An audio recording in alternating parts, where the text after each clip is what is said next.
Really good. Yeah. So I, of course, don't know what Tinder is. Yeah. I have some vague knowledge of what Tinder is. But I am also not.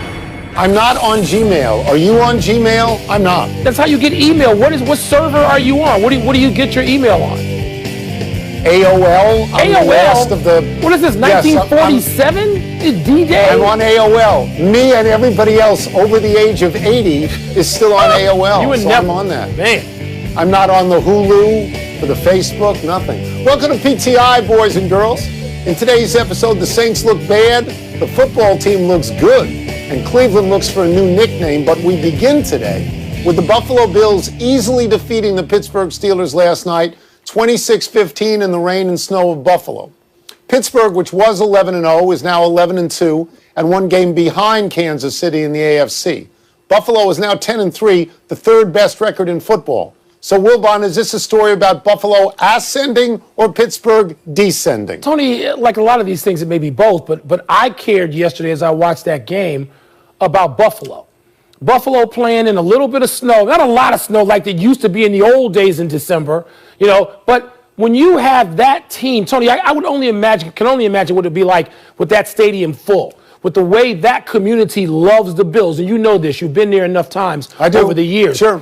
And I look at Buffalo, and they can do a lot of everything, starting with their quarterback. All right? I'm not going to get wild with predictions and say he needs to be the MVP or he's going to the Hall of Fame. But in this moment, okay, he can do everything that is required of a quarterback that needs to play in Buffalo. They can play in weather. You're right. They can play from behind if they have to. They can run the ball with the lead and play. They got enough defense to scare you that way. This is about the Buffalo Bills being maybe the second best team in the AFC to me. That's interesting to hear you say that, because I will answer the question by saying this is about Pittsburgh descending. Even when they were 11-0, I had doubts about them because historically the other 11-0 teams, Pittsburgh's point differential was really rather marginal. I mean, I look at them now as a team that can't run the football at all. They pass all the time. Let me get the numbers right on Roethlisberger. Too many passing, you're right. Too much passing. Roethlisberger leads the NFL in pass attempts. In his last 5 games, he's averaging 47 passes a game. I look at Kansas City as significantly better than Pittsburgh because they've got, I know they don't win by wide margins, but they've got this gear they get to when they need it and they win games. To me, Mike, the receivers now on the Steelers, they drop the ball, drives Tomlin crazy. Yeah. To me, the Steelers look right now like a team that has hit the wall. Maybe, but I think there's also a little bit of time to come back. And when you get your best running back and arguably your best lineman back, maybe it takes a couple weeks. And Pittsburgh had played like 3 games in, 12 days or whatever obscene, how little it was, Tony, between games. But, Buffalo doesn't impress you? Everything you watched last night was about the Steelers? Buffalo impresses me. I like the quarterback. He's a really good athlete. I like Stephon Diggs. Do you know the last time that Buffalo won a playoff game? Do you know this? Was it with Jim Kelly? Was it like 25 years ago? It's 25 years ago. So to me, to hop on, like sort of hopping on with Cleveland, you go, I got to see a little bit more. I thought we saw enough last night. Yeah, look, there's still a few weeks left in the season, but I was impressed with the Bills. The Eagles coach says, reluctantly to me, that they're sticking with Jalen Hurts. The rookie quarterback led Philly to an upset of the Saints yesterday. He didn't throw a ton, but he ran for 106 yards, took no negative plays against one of the NFL's top-ranked defenses. That said, after the game, head coach Doug Peterson said the win wasn't about just one guy. Tony, tell me you're not with that junk. Well, in the abstract, I believe things are not about just one guy. But specifically yesterday, I thought it was about one guy. I thought Jalen Hurts won that game. Neither you nor I are sure that he has an NFL arm. Here are the numbers. He had 167 yards passing and, as you say, 106 yards running. But he won that game. When was the last time Carson Wentz won a game? Don't even bother to look it up. No. It's November 1st. It's November 1st that Carson Wentz, it doesn't work for him right now. If whatever you want to say about Jalen Hurts, at least say this, that Philadelphia functioned better on offense with him than you have seen in a while with Carson Wentz. And Doug Peterson didn't want to say that. Doug Peterson sounded like a scold, and I was angry listening to Doug Peterson. I said to you in real time, okay, let's not turn this into, exaggeration Monday and make Jalen Hurts Joe Montana. You don't need to do that. But Jalen Hurts didn't get sacked yesterday, playing behind an offensive line that you would think was the worst in football. It's not close to that. Jalen Hurts. Here's what Carson Wentz does routinely, Tony, or had done since November 1st and before November 1st. Fumbles the ball, gets sacked, throws interceptions, and looks incompetent back there. Not like a starting quarterback, not like a guy who had been proclaimed one of the top 100 players in the league all summer long, okay? I am tired, as you know, of hearing about Carson Wentz, who was first overrated and now not worthy of being a starting quarterback. So there's that. And so if Doug Peterson is, sulking because Jalen Hurts has come in, and by the way, the GM there, picking Jalen Hurts seems to be a pretty good thing. Somebody there must have suspected that Carson Wentz was radically overrated and perhaps not a starting quarterback. Because this kid, I don't know how good he is, but he's a damn sight better than Carson Wentz. So let's get to a couple of numbers that you might like. You mentioned that they had no negative plays, no sacks. In fact, he was pressured 14 times, Hurts, and they managed to gain over 80 yards while that happened. With Hurts, the Eagles average 6.3 yards per play. With Wentz, they average 4.8. And for context, 4.8 is averaged by the Bengals and 6.3 is averaged by the Packers. Shout out to Hembo on this. I think you have to stay with Jalen Hurts in the short term and maybe down the road, and you're going to have to eat all that money, perhaps, with Carson Wentz that you paid. Yeah. Let me just say quickly. Well, shout outs to Hembo. Are we doing get up now? Hembo. You and Greeny tag teaming? All right, I'm just asking. Hembo, these stats come from him. They don't come from me or from you. I know they don't come from you. We don't pretend they come from me because I don't rely on them. They don't. Somebody has to win the NFC East, I think. Now it looks like the Washington football team will. They beat the 49ers yesterday with a superb defensive effort led by rookie Chase Young, who was the number 2 overall pick in the draft. Young caused one fumble, then picked up another fumble and scored. And they also got a pick 6. Washington didn't do anything offensively but didn't need to. Wilbon, I know you love defense, so is it time to take the WFT seriously? Yeah, I took him seriously coming into this game, Tony. And you mentioned the big rookie, Chase Young. But also, let's mention Montez Sweat and John Bostic. And there are more people to mention, but we'll start with them. Because their front seven could be as good as anybody's front seven. I know there are teams that would argue with that, but that front seven is tremendous. That defense leads that team. And when you don't have to score an offensive touchdown anywhere and you can win the game, it says you have a defense that can keep you in it. I'm done talking about the NFC East being bad. It doesn't matter anymore. I know the Giants slipped up yesterday, but Philadelphia got a shot in the arm from a rookie quarterback. Dallas even won, for what that's worth. That narrative is gone now. The Washington football team is going to get in the playoffs, and they can beat somebody in the playoffs, at least one somebody, Tony, and I think you agree with that. So let's get to the numbers. They are 6th in points allowed and 4th in rushing yards allowed. Over the last 4 games, and they've won them all, they're only allowing 14 points a game. I mean, where does this come from? I think it comes from the fact that Ron Rivera and his defensive coordinator, Jack Del Rio, played defense in the league. At a high level. On a pretty high level. At a high level. On a pretty high level. And that matters to them. Now, what is their problem? Their problem is quarterback. Yep. Alex Smith went out yesterday with a calf injury to the bad leg. The bad leg that has had 3,000 surgeries already. If there's something truly wrong there, they're in trouble because they go to Dwayne Haskins, who Ron Rivera earlier in the year didn't like enough to not only not start him, but demote him to 3rd string. So this is a big opportunity for Haskins to show that he's worthy of being a first-round pick that he was. And what do they got left? I got 3 games left. Here we go. Seattle, Carolina, and Eagles. Seattle's a really tough game. But if they win 2 of those, they're 1 game up on the Giants. But if you fall back into a tie, because they've lost to the Giants twice, they would lose the tiebreaker. Yeah, Tony, this is interesting, this whole quarterback situation. I mean, if Haskins doesn't recognize that this is his chance, he's got a chance now, right? Even if he's back in the backup role again next week, when you've got a guy who's had the serious injury he has, and you're a young player, you know these teammates, they're looking to you to say, how good is this kid? If you can't take advantage of that, that's a sad situation for him to come into the league with this much expectation, play for his hometown team, and not be able to sort of pick it up from here and help them across the finish line. You've got them winning a playoff game. You have Washington winning. Let me ask you something. Who in the NFC is so damn good that they can't lose a playoff game? I'm just trying to pin you down. I think the Washington football team, once they get in the playoffs, can win a playoff game. Yes. Okay. Yes. Let's take a break. Didn't the Eagles just beat the New Orleans Saints yesterday? Yes. Okay. That answers that question. Good job out of you. Let's take a break. Coming up, Florida's head coach, another Wilbon pal, said the shoe toss that cost his team was a football play. Is he right about that? No pal of mine.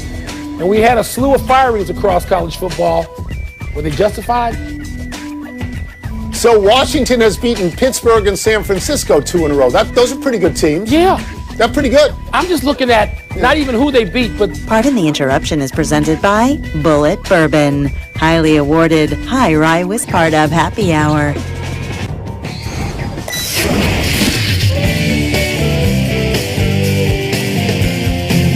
By the way, send me some of that. It's mail time. Thoughtful answers to obvious questions. Let me see what is first. A lot of holiday decorations in the attic. I'm impressed by. You didn't put those up, did you? No, Tracy put them up. They're beautiful, aren't they? It looks good. Got the menorah, got the Christmas stuff.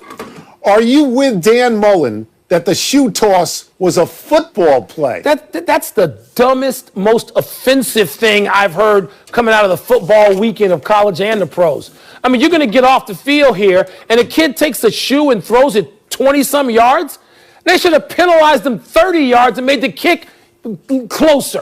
I mean, that's just so dumb. There's no words for it. And in a coach, publicly or privately, you better not defend it or sound like on any level it's okay. So that's just offensively stupid to say.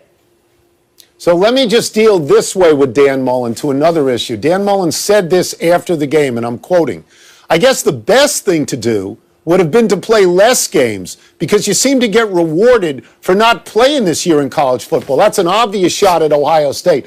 The best thing to do would have been to beat LSU like everybody else has done this year, especially since you were at home in that opportunity. So now you have to ask yourself, Florida's out now because they've got 2 losses. They're done. Get out. If somebody drops, if Clemson drops, for example, what's next? Which team? Is it Texas A&M? Texas A&M and Is it Cincinnati? Those are my 2. Just spare me USC. I don't want to hear about USC. Not USC. Texas A&M and Cincinnati, to me, are the on-deck teams. You're not disagreeing with that, are you? I'm not, but I'm worried because I watch these predictable or predictor indexes that say that USC at 5-0, USC has a 50% chance of getting in. USC beat Arizona State by 1, Arizona by 4. Their combined record is 1-7 because they played each other. I don't want to see USC unless Lori Loughlin is there. I don't want to see it. She's not going to be there either. Mail not going to happen. Gus Malzahn, Kevin Sumlin, and Lovie Smith. Man. He's yours. All got fired this weekend. Is it justified? Lovie Smith's last appearance as the Illinois coach, as it turns out, will have been against Northwestern. We don't run the ball particularly well the last few weeks, and I think we went 4-14 against Illinois, and that upset some people. All right, so we're going to set Lovie. I thought Lovie, having won 6 games last year and some road games this year, I thought Lovie should have come back. That's me. Now let's go to the state of Arizona. Oh, my God. You give up 70 in state to a guy who last I checked was your buddy. I mean, I don't understand. When you heard the score, didn't you think, or read it, did you not think it was an error when you saw or heard the score? My first reaction to that score was, oh my, what is Herm doing? What has Herm done? What is he doing rolling up 70? I don't know. But if you go over and you lose to your in-state rival by 63, it's hard Can't defend it. And what's happened? I don't understand what's happened at Arizona. Like, I don't understand how they become the doormat of the Pac-12, however many games they play. And it's not like Arizona State have been a powerhouse lately. Let me get to Gus Malzahn for a second, because Gus Malzahn's numbers are terrific. He's 39-27 in the SEC. He's 68-35 at Auburn, and he's 3-5 against Nick Saban. Nobody in that league has beaten Nick Saban more than once, and only one guy. I guess at Auburn, because they did this to Gene Chizik after he won the national championship. Yeah. I'm told that boosters come in and spread money around, so there's $21 million going to Gus Malzahn. So Merry Christmas to him. But this is insane. We got to ask Charles. We got to ask Charles what he thinks about this. Firing him? What are you doing? Wow. Enough email. Let's take one last break, but still to come, a happy trails situation for Cleveland's nickname. And with the Raiders' right to dump their DC with 3 games left in the season. Yeah, the Auburn thing, this is what they do. How do you do that? They don't win a national championship, and so you got to go. We're going to fire you. And they're not going to win one in the next 3 or 4 years, are they? Maybe they will. Bulleit Bourbon, highly awarded high rye whiskey. Enjoy responsibly. Part of Happy Hour. Happy time, people. Happy 23rd birthday, DK Metcalf. The DK stands for DeKalin. He is having a breakout season at wide receiver for Seattle. Metcalf already has 1,180 yards and 10 receiving touchdowns this season. Second in the league in yards, 5th in touchdowns. Metcalf has begun talking about how he and Russell Wilson will go after the NFL record 114 touchdowns between a quarterback and receiver duo held by Peyton Manning and Marvin Harrison. It is a daunting record to chase, but we know Metcalf can chase. This play, where he ran down Arizona DB Budda Baker, is a candidate for best play of the year. 22.64 miles an hour. They may be the most prolific, you mentioned earlier, Peyton Manning, but Joe Montana to Jerry Rice. With all apologies to Steve Young, who we here at PTI love dearly, Joe Montana to Jerry Rice is the greatest passing combination ever. Are you going to disagree with me? I'm not going to disagree with that, although some people might have said Unitas to Berry is right there with them. Speaking of Marvin Harrison, happy anniversary, Marvin Harrison. On this day 18 years ago, the Hall of Fame Colts receiver set the NFL single-season record for receptions with 2 games remaining. Harrison finished with 143 catches, which lasted until last year when Michael Thomas of the Saints raised it to 149. As said, Harrison and Peyton Manning are the most productive passing and catching duo ever. They have the most completions, 953, the most touchdowns, 114, and the most yards, 12,766. Next in touchdowns are Tom Brady and Rob Gronkowski with 95. And then, Mike, Steve Young and Jerry Rice, not Joe Montana. Steve Young and Jerry Rice with 92. Well, that's why I had to go into that with an apology to our dear friend Steve Young. But I'm just saying, but Tony, they throw the football so much more now. You mentioned earlier Unitas to Raymond Berry. I mean, Bradshaw to Swan and Stallworth, they were great. They weren't as prolific. People need to, know the difference. Happy trails to the Cleveland Indians. The New York Times reports that after 105 years and having already dumped the caricaturish Chief Wahoo, the Indians will be no more. Unlike ownership in Washington, which had to be dragged kicking and screaming to get rid of Redskins, Cleveland ownership reached the conclusion to change its nickname without defending it irrationally. Paul Dolan, the owner of the Indians, said today they will keep the name for just one more season. Maybe in 2022 we will have a Cleveland baseball team like we have a Washington football team. One wonders what will become of the Chiefs, the Braves, and the Blackhawks. Will those nicknames be considered unfit? Tony, each one of those 3 teams has said so far they have no plans to change the name, and each one of those 3 teams seems to have been involved in deep engagement locally and regionally to talk to Native American people about what it is they want to see. And that, Tony, that sentiment to me, and I believe to you, should carry the day. Absolutely. You and I should not necessarily have a say in those. We should not.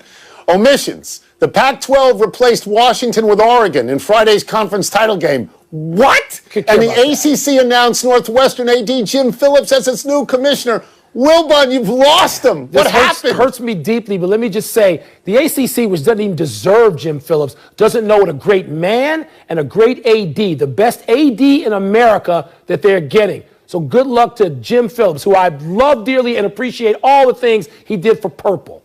All of it. Let's go to the big finish. Let's do it. The Raiders fired defensive coordinator Paul Gunther after getting clubbed by the Colts. Was he to blame? Yes, you work for the Raiders, you know you're going to get blamed for something, probably publicly at some point if you're not winning a Super Bowl. Vikings kicker Dan Bailey missed 3 field goals.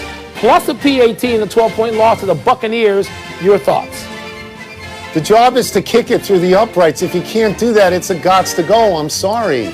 Kevin Durant had 15 and Kyrie Irving had 18 for the Nets last night. Are you impressed? Not just with them, Tony, but the Nets are loaded with shooters and ball handlers and defenders and all-around players and a couple of stars. Aren't you going to go back to rooting for the Nets, a team of your youth? No, not me. Okay, all righty. The Jets, another team of your youth, 0-13 after being crushed by the Hawks. Defend your boys. They're indefensible. They all have to go. Last one, Monday Night Football, Ravens at Browns. Who you got?